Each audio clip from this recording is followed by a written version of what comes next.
Бомбардерите Б-1 полетаа од САД за да погодат 85 милитантни цели поддржани од Иран во Ирак и Сирија, како одговор на убиството на тројца американски војници.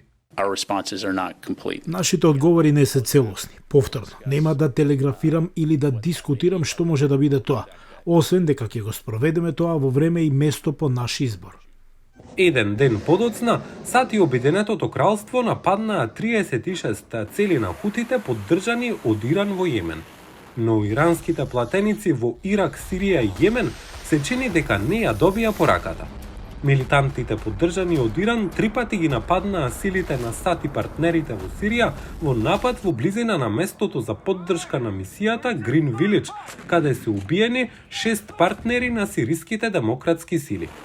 САД исто така уништија повеќе противбродски ракети во областите во Јемен контролирани од хутите, кои беа подготвени да се лансираат на меѓународни бродски патеки по нападите на САД и Велика Британија. Ние не сме во војна со хутите, ние не сакаме да влеземе во војна со хутите.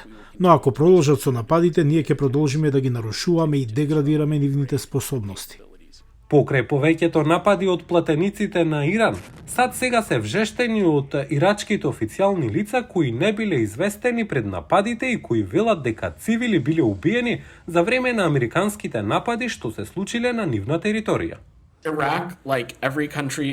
Ирак, како и секоја земја во регионот, свати дека ќе има одговор по смртта на нашите војници. Што се однесува до овој конкретен одговор, немаше претходно известување. Ги информиравме ирачаните веднаш по нападите. Пентагон соопшти дека се уште ги проценува жртвите од воените напади.